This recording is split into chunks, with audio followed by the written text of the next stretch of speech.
Carta do apóstolo Paulo a Tito, capítulo 3.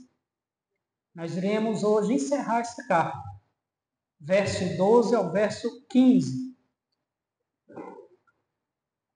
Nós iniciamos uma série de sermões, eu acho que esse é o 9º ou o 10º, na carta a Tito. E hoje nós encerraremos série de exposições da palavra de Deus nessa carta. Tito fica logo após 2 Timóteo. Nós iremos ler, meus amados irmãos, no capítulo 3, do verso 12 ao verso 15. Amém? Diz assim a palavra do Senhor: Quando te enviar Ártemas ou Tíquico, apressa-te a vir até Nicópolis, ao meu encontro. Estou resolvido a passar o inverno ali.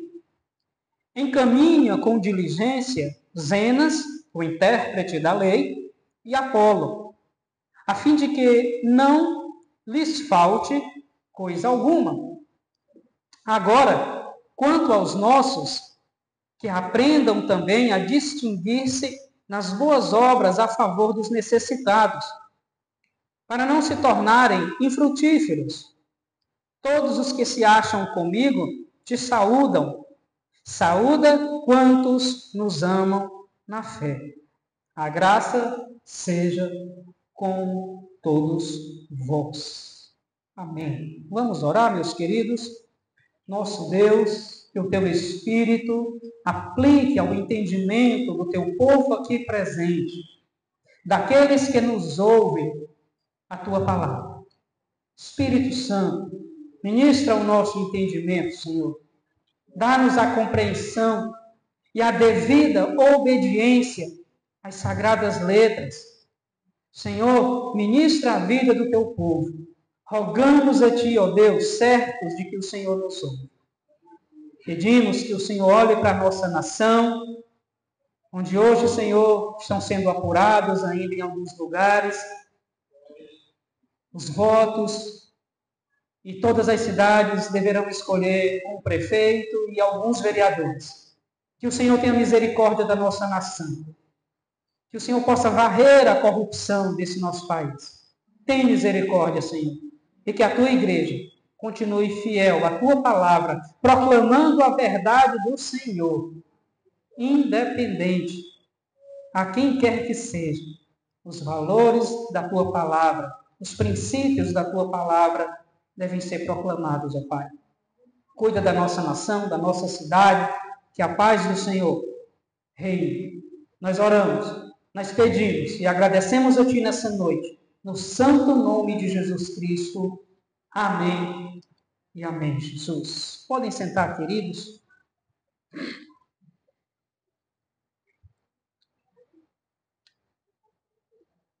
Meus amados irmãos, nós temos aqui as recomendações e as saudações finais do apóstolo Paulo a Tito e às igrejas da ilha de Creta. E, meus amados, nesses últimos versículos, o apóstolo Paulo transmite algumas informações pessoais a Tito, que era responsável, como nós já aprendemos, pelas congregações que haviam naquela ilha chamada de Creta. E ele lembra a Tito que o tema principal, ou um dos temas, e talvez o principal nessa carta, seja instar o povo de Deus a que aprendam a praticar boas obras, a que possam se distinguir nas boas obras a favor daqueles que necessitam, dos que precisam. E aqui não está em voga apenas o quesito financeiro. O apóstolo Paulo menciona nesse texto, meus queridos, vários irmãos que cooperaram com ele na proclamação da palavra de Deus aos gentios. Nós temos pelo menos 5 pessoas nesse pequeno texto, versos 12 a 15, que cooperaram com o apóstolo Paulo na proclamação da palavra de Deus. Sabemos que o apóstolo Paulo é o autor dessa carta, e ele aqui vai terminá-la dando instruções pessoais a Tito, algumas saudações finais e uma bênção. E é interessante que duas pessoas mencionadas aqui, Zenas e Apolo, são citados aí no verso 13. É muito provavelmente pelas mãos destes irmãos que Paulo envia essa carta anteriormente a Tito. E agora eles estão em viagem, a Bíblia não diz, o texto não diz para onde, mas certamente passando pela ilha de Creta, já que o apóstolo Paulo diz que Tito pudesse supri-los com o que eles necessitassem. Então, esses dois irmãos, Zenas e Apolo, meus queridos, muito provavelmente foram aqueles que levaram a carta, ora estudada por nós, a Tito, que estava lá na ilha de Creta. A data, nós já vimos também, essa carta ela foi escrita entre os anos 62 e 64 da nossa era, no intervalo entre a primeira e a segunda epístola a Timóteo. Paulo escreve a primeira, aí escreve Tito. Posteriormente vai escrever a segunda carta a Timóteo. Meus queridos, vamos lá no texto. Eu queria pedir que você permaneça com sua Bíblia aberta. Nós iremos ler o verso 12, que diz assim: Quando te enviar Ártemas ou Tíquico, apressa-te a vir até Nicópolis ao meu encontro. Estou resolvido a passar o inverno ali. Meus irmãos, talvez a primeira pergunta que nos vem à mente é: quem eram esses homens? Ártemas e Tíquico. Primeira resposta: eram colaboradores do apóstolo Paulo no reino de nosso Deus. A Bíblia não nos diz nada sobre esse primeiro, Ártemas. E Tíquico, ele é mencionado lá em Atos 20, verso 4, e também na segunda carta a Timóteo 4:12. Tíquico foi quem permaneceu com o apóstolo Paulo na primeira ocasião em que ele foi preso em Roma. Lembra que o apóstolo Paulo passou por duas prisões em Roma. Da primeira ele sai, na segunda ele é executado.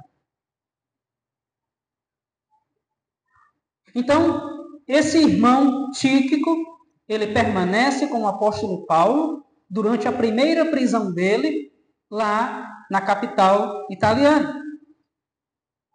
Ele também foi quem levou as epístolas de Paulo aos Efésios, aos Colossenses e a de Filemão. Então veja como Tíquico foi alguém que muito contribuiu com a obra de Deus. Irmãos, certamente Paulo é o maior teólogo, é o maior missionário, é o maior pastor entre os homens que já existiu. Mas Paulo não fez tudo sozinho. Paulo teve mais de uma dezena de colaboradores que estavam com ele na proclamação fiel do Evangelho aos gentios. E nós estamos aqui diante de alguns, o Ártemas, embora a Bíblia não diga mais nada sobre eles, tem apenas essa citação, todavia entendemos que ele deve ter ajudado, ter trabalhado. Mas temos Tíquico, que esteve com o apóstolo na sua primeira prisão em Roma, foi a pessoa a quem Paulo deu a confiança de levar a carta para entregar na igreja dos Efésios, uma outra carta na igreja em Colossos e uma outra carta dirigida a Filemão. Então, meus amados irmãos, já começou a barulhada, mas eu queria pedir que os irmãos permaneçam com atenção aqui. Vamos esquecer lá fora. Então, meus queridos irmãos, Tíquico foi um cooperador importante na vida do apóstolo Paulo, levantado por Deus, escolhido pelo Senhor. E um dos dois, Ártemas ou Tíquico, substituiria Tito em Creta. E Tito deveria, como nós lemos aí no verso 12, encontrar-se com Paulo numa cidade chamada Nicópolis. Quando te enviar Ártemas ou Tíquico, apressa-te a vir até Nicópolis, ao meu encontro. Estou resolvido a passar o inverno ali. Então, Tito deveria esperar um desses dois irmãos, Ártemas ou Tíquico, chegar. Por que Tito não poderia ir logo, meus irmãos? Por que, meus amados irmãos? A situação em Creta necessitava que houvesse ali alguém preparado para estar à frente daquelas congregações. Por isso que Tito deveria esperar um desses dois irmãos, Ártemas ou Tíquico, para que depois ele se dirigisse à cidade de Nicópolis. E é interessante que o nome dessa cidade significa vitória. E ela era localizada na costa oeste da província romana de Épiro, no oeste da Grécia. Sabemos que o Império Romano tinha diversas províncias em toda a parte oriental da terra. No século I, século II, enfim, até a invasão bárbara, lá pelo século V ou VI, não lembro agora. Enfim. Mas a questão, meus amados irmãos, é que essa cidade estava localizada numa província romana, no oeste da Grécia. E o apóstolo deseja passar o inverno naquela cidade. E ele solicita a presença de Tito. Mas Creta, como já havíamos dito, não podia ficar, meus irmãos, por muito tempo sem alguém na liderança das igrejas. Deveria ter alguém. Por isso, Tito só deveria ir quando o seu substituto chegasse, mas não antes. Assim, Paulo está para enviar a Ártemas ou Tíquico. E cronologicamente, indo mais para frente, parece que Tito realmente chegou a Nicópolis. Encontrou-se lá com o apóstolo Paulo. Porque ali ele realizou alguns trabalhos de evangelização, inclusive naquela região da cidade de Nicópolis. E 2 Timóteo 4,10 vai dizer que Tito esteve lá. E lembre-se que a segunda carta a Timóteo é escrita depois de Tito, cronologicamente. E aí, meus irmãos, no verso 13, a palavra do Senhor continua dizendo: encaminha com diligência Zenas, o intérprete da lei, e Apolo, a fim de que não lhes falte coisa alguma. Se no verso 12 nós temos Ártemas e Tíquico, cooperadores com o apóstolo Paulo na obra do Senhor, aqui ele cita mais dois, Zenas e Apolo. Zenas, o intérprete da lei. Assim como Ártemas, nós não temos, irmãos, ou nós não sabemos com certeza mais informações sobre este homem. Paulo diz que ele é intérprete da lei. Poderia ser a lei de Deus, como poderia ser também a lei romana. E se for o caso, nós temos aqui a citação de um primeiro advogado no Novo Testamento. Todavia, nós não podemos afirmar, porque o verso diz o seguinte: encaminha com diligência Zenas, o intérprete da lei. Como falei, nós não sabemos com certeza se Paulo está a indicar aqui um jurista da lei civil romana ou alguém como Apolo, que era um mestre nas escrituras do Antigo Testamento, que era um mestre na palavra do Senhor. E meus amados irmãos, Zenas e Apolo são mais dois que cooperam com a obra do Senhor junto ao apóstolo Paulo. Foram portadores também de cartas do apóstolo Paulo para as igrejas. E a Bíblia não diz para onde eles iriam. Vamos ler novamente o verso 13. Encaminha com diligência Zenas, o intérprete da lei, e Apolo, a fim de que não lhes falte coisa alguma. Irmãos, Zenas e Apolo, eles estavam em alguma viagem. E a Tito é ordenado que ele faça todo o possível para ajudá-los a seguirem nessa viagem. A palavra do Senhor não diz qual era o destino deles. Nós não sabemos. Mas era preciso alimentá-los, era preciso dar-lhes alojamento. Então o apóstolo Paulo diz que Tito faça isso com diligência. Não é de qualquer forma, mas com diligência. Já temos aqui um pré-anúncio de boas obras, de boas atitudes, que nós, servos de Deus, devemos ter. Era preciso ajudar esses dois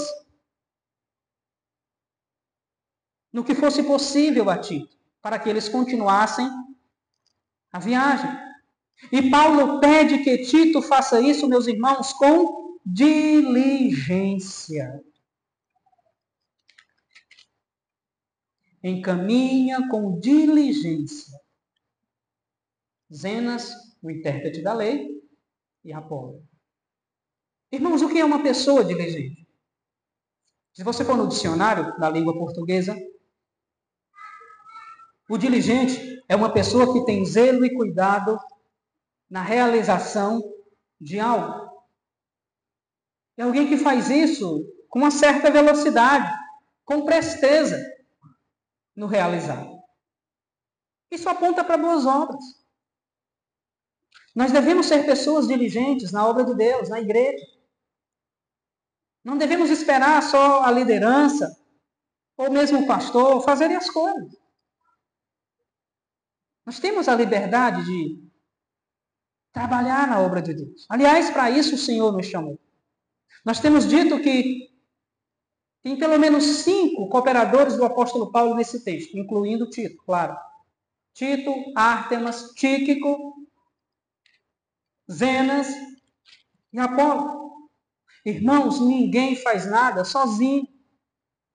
Paulo não fez tudo o que foi feito sozinho. Ele teve pessoas, dezenas, que cooperaram com ele. Vários irmãos que cooperaram com ele na obra de Deus. E Paulo sabe a importância disso, porque ele também é alguém que era diligente no que fazia. Quando ele escreve a carta a Filemon, inclusive a próxima aí, depois de Tito, ele diz a Filemon que era um senhor que tinha alguns escravos, e um deles era chamado Onésimo, que se algum daqueles escravos houvesse dado prejuízo a ele, colocasse na conta dele, que ele pagaria. Então, Paulo não está falando para Tito ser diligente simplesmente por falar. Porque certamente também Tito viu isso na vida de Paulo. E nós precisamos, irmãos, ser diligentes também uns para com os outros no reino do Senhor, na igreja. Isso agrada a Deus. Isso agrada ao Senhor. Muito bem, já falamos de Ártemas, que assim como Zenas, não temos outras informações. Falamos de Tíquico, que foi portador de várias cartas. E o Apolo, que está aí no verso 13. Encaminha com diligência a Zenas, o intérprete da lei, e Apolo. Quem era Apolo, meus irmãos? Sabemos que esse nome é bem familiar no Novo Testamento. Ele era judeu de nascimento, natural de Alexandria, diz Atos 18, 24. E sabemos que Alexandria era uma famosa cidade egípcia, justamente por ser uma capital universitária, onde havia uma das maiores bibliotecas do mundo antigo. E aquela cidade havia sido fundada pelo imperador Alexandre Magno em 332 a.C. Pois bem, Apolo era dessa cidade. A palavra de Deus também diz lá em Atos 18 que Apolo, meus amados irmãos, foi um notável mestre na interpretação, no ensino das Escrituras. Alguns teólogos modernos, aliás, atribuem a autoria de Hebreus a Apolo. Todavia, o autor não se identifica, nós sabemos disso. Mas alguns teólogos, e até de renome no meio protestante, atribuem a Apolo, esse Apolo aqui, que Paulo cita, a autoria de Hebreus. Mas, meus irmãos, esse homem, há muita informação dele no Novo Testamento. Ele, tendo chegado a Éfeso, ele pregou com intrepidez na sinagoga. O casal Priscila e Áquila lhes ensinaram mais precisamente o caminho de Deus. Ele se converteu a Cristo. E assim equipado, ele foi enviado para a província da Acaia, onde foi uma grande bênção na vida dos irmãos daquele lugar. Porque ele refutava de maneira poderosa os judaizantes que queriam confundir a cabeça dos novos convertidos judeus, querendo impor-lhes leis como necessárias para a salvação. Então, Apolo foi essa coluna no ministério aos gentios, ensinando a Bíblia de maneira clara, refutando os judaizantes e de maneira pública, e demonstrando pelas Escrituras que Jesus é o Cristo. Está lá em Atos, capítulo 18, finalzinho, versos 27 e 28. Depois ele regressou para Éfeso, diz 1 Coríntios 16, 12, e ele foi um amigo muito próximo a Paulo, a ponto do apóstolo Paulo, na primeira carta a Coríntios 3,6, repreendendo a igreja. Sabemos que a igreja de Corinto ela não é um exemplo de obediência, de doutrina, ela era rica em dons, mas pobre em doutrina. E o apóstolo Paulo chega a dizer: irmãos, eu plantei, Apolo regou, mas é Deus quem dá o crescimento.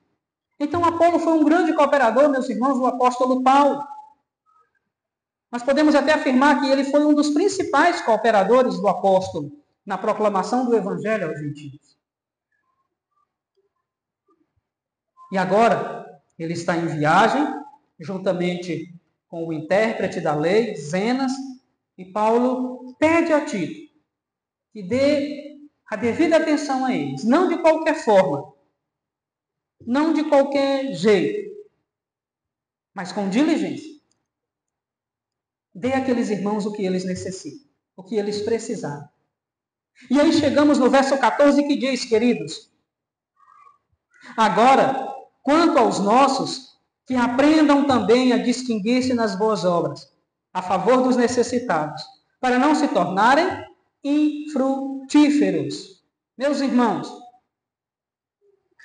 à luz do contexto imediato do final da carta de Tito, o sentido desse verso 14 poderia ser, ou pode ser: Tito, não deixe de estimular o nosso povo, a igreja, os crentes da ilha de Creta, a cooperarem de todo o coração em todas essas manifestações de generosidade a quem precisa.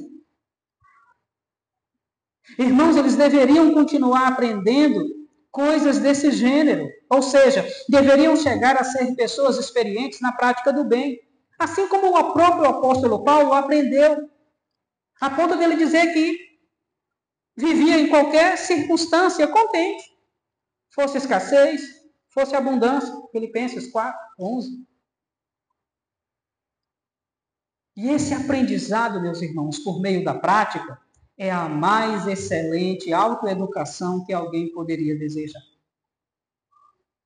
O que Paulo está dizendo a Tito é que ele instruísse os irmãos, a igreja, a se distinguirem, a se diferenciarem na prática das boas obras. Irmãos, novamente, a ênfase está nas boas obras como a plataforma para testificar do evangelho. Não adianta eu dizer aos irmãos: façam isso se eu não fizer. Façam aquilo se os irmãos olham para a minha vida e não veem isso. Os crentes da ilha de Creta deveriam aprender a aplicar-se aos feitos nobres. Se você voltar no verso 8, diz: aqueles que creem em Deus se empenhem na prática de boas obras. Se você voltar um pouco mais no verso 1 desse terceiro capítulo da carta a Tito, o finalzinho lá está dizendo: estejam sempre prontos a fazer tudo o que é bom. para quem necessita. Irmãos, se Paulo estivesse em Filipos, quando escreveu essa carta, ele não teria que olhar para muito longe a fim de ver os brilhantes exemplos de homens e mulheres que entendiam o dever e que estavam aprendendo cada vez melhor as boas obras. E eu queria pedir que você abrisse comigo, rapidamente, lá em Filipenses 2, 25, para que entendamos um pouco o contexto aqui dessas boas obras. Filipenses, capítulo 2, verso 25. Perdão, isso mesmo, Filipenses 2, 25. Diz assim: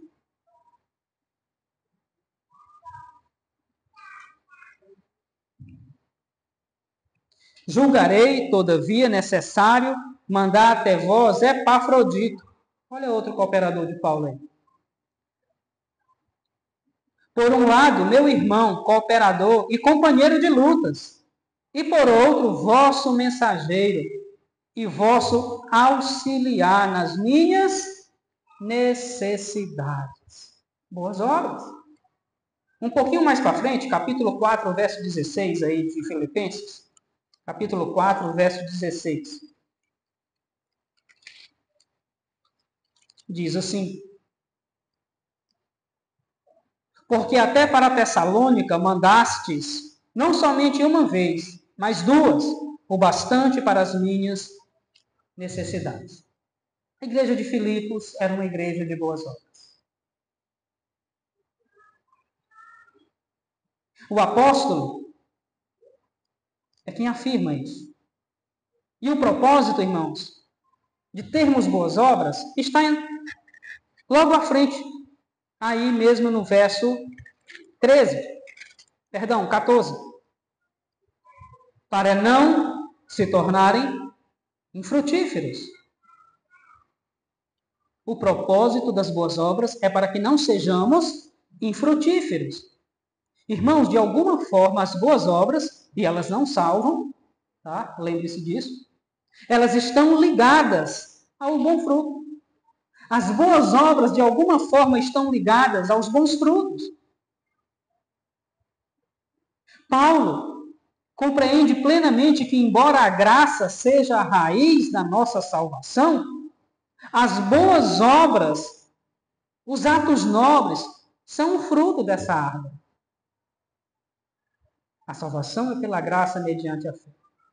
E em Efésios 2, 8 e 10, o próprio apóstolo Paulo vai dizer que a salvação é pela graça, mas as ações nobres são os frutos dessa salvação. Em outras palavras, as boas obras, elas são a consequência da salvação, que é pela graça em Cristo, mediante a fé.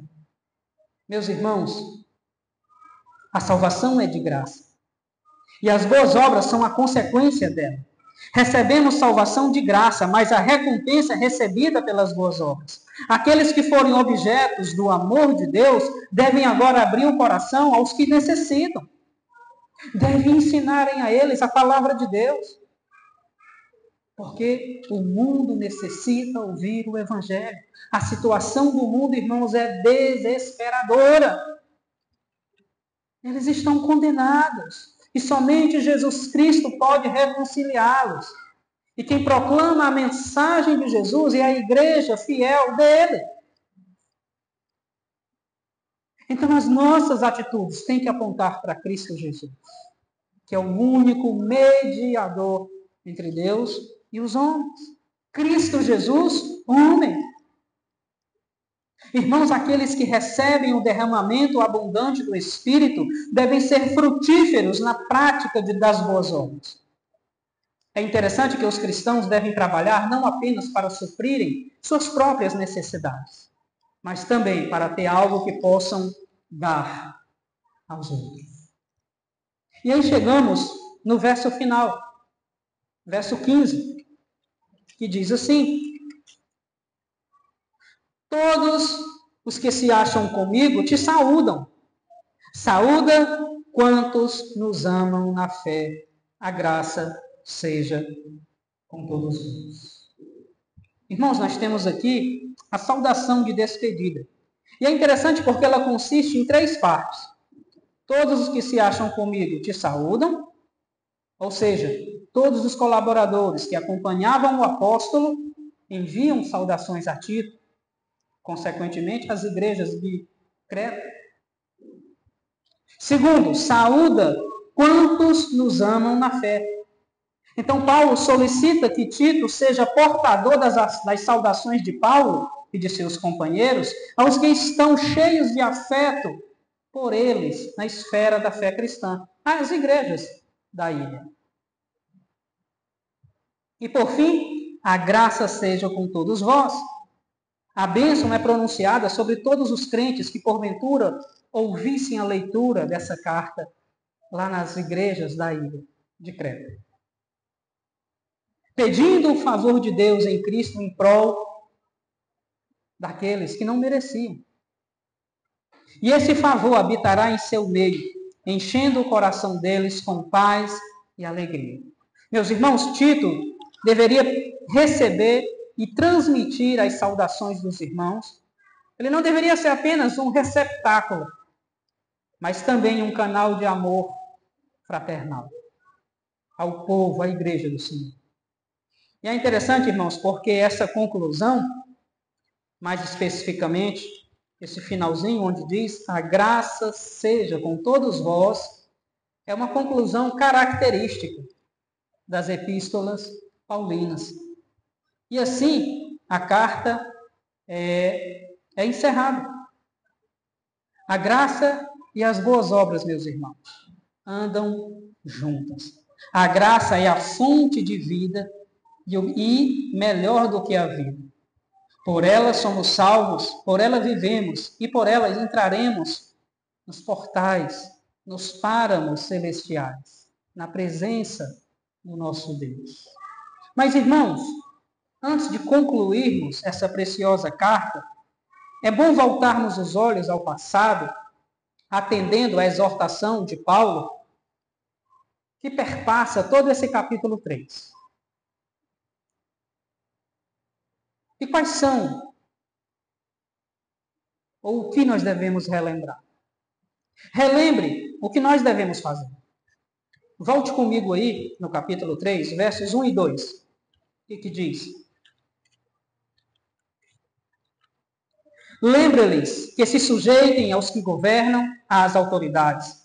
Sejam obedientes e estejam prontos para toda boa obra. Não difamem a ninguém, nem sejam altercadores, mas cordatos, dando provas de toda a cortesia para com todos os homens.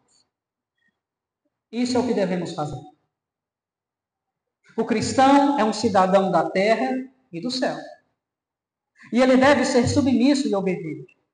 Ele deve ser uma bênção onde vive e não um causador de problemas. Segundo, relembre o que nós fomos um dia. O que diz o verso 3? Pois nós também outrora éramos nesses, desobedientes, desgarrados, escravos de toda sorte de paixões e prazeres, vivendo em malícia e inveja, odiosos e odiando-nos uns aos outros. Antes de Cristo entrar na nossa vida, irmãos, essa era a realidade nossa. Então relembre o que um dia nós fomos. Estávamos mergulhados em densas trevas. Éramos prisioneiros do diabo, do mundo e da carne. Estávamos condenados, perdidos, depravados. Porém, Deus perdoou os nossos pecados e nos amou e nos escolheu, não por causa de nós, mas apesar de nós. Em Cristo, Ele nos escolheu. Terceiro, relembre o que Deus fez por nós. Veja comigo que está do verso 4 ao verso 7.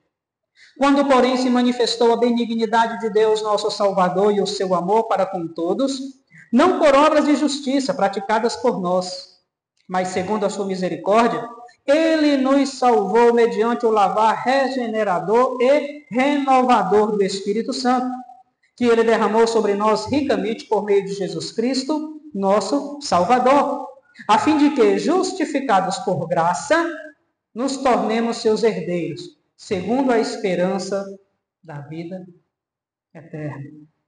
Foi o que Deus fez por nós, irmãos. A nossa salvação não é fruto do nosso merecimento. Mas ela é fruto da generosa graça de Deus em Cristo. Nós estávamos perdidos e fomos achados. Estávamos mortos e Deus, em Cristo, nos deu nova vida. Por fim, relembre o que Deus espera de nós. O que o Senhor espera de nós? Vamos ver do verso 8 ao 11. Fiel é esta palavra e quero que, no tocante a essas coisas, faças afirmação confiadamente, para que os que têm crido em Deus sejam solícitos na prática de boas obras. Estas coisas são excelentes e proveitosas aos homens.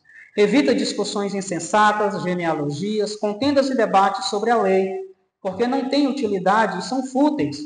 Evita o homem faccioso, depois de admoestá-lo primeira e segunda vez, pois sabes que tal pessoa está pervertida e vive pecando, e por si mesma está condenada. Irmãos, um dos assuntos principais nessa carta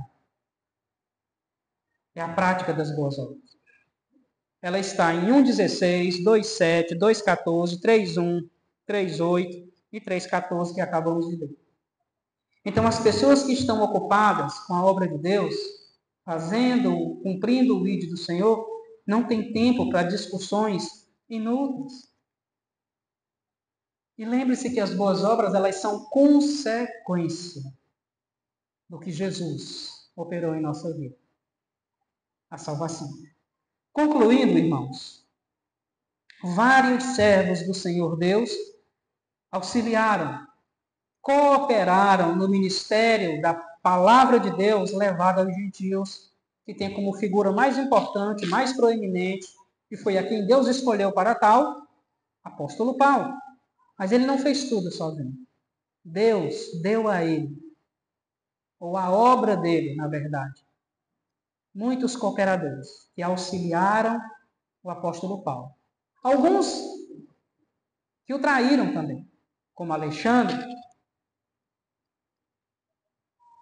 Outros que amaram mais este século e o abandonaram. Mas nós temos certamente mais de uma dezena de homens e mulheres de Deus que auxiliaram o apóstolo Paulo na proclamação do Evangelho. Meus irmãos, ninguém faz a obra de Deus sozinho. Ninguém. Ninguém. Nós necessitamos uns dos outros. E a palavra do Senhor diz que se colocarmos a mão no arado, não devemos olhar para trás. Se nós estamos na obra de Deus, estejamos 100%. Não esperemos acontecer isso ou acontecer aquilo, mas simplesmente cumpramos aquilo para o qual o Senhor nos chamou. Artemas, ou Tíquico, um deles iria substituir a Tito na ilha. E assim que o substituto chegasse, Paulo queria que Tito viesse até ele, na cidade de Nicópolis. Terceiro, meus irmãos, os crentes lá da ilha de Creta, e nós hoje, devemos fazer tudo o que pudermos para ajudar os irmãos, a igreja do Senhor, aqueles que necessitam. Porque isso agrada a Deus. E aqui Zenas, o especialista na lei, e Apolo, famoso mestre nas Escrituras, estavam em foco. E Paulo pede que Tito fizesse o que eles precisassem. Quarto, meus irmãos, perceba que não só Tito deve tomar providências em prol desses homens, mas o nosso povo, como está aí no verso 14. Algumas versões têm aos nossos, né? Paulo está se referindo aí à igreja, o povo de Deus. Agora, quanto aos nossos, ao nosso povo, à igreja de Deus, então não é só Tito, é todo o povo de Deus deve tomar providência, irmãos, em prol daqueles que precisam. E repito, o mundo necessita ouvir a palavra de Deus.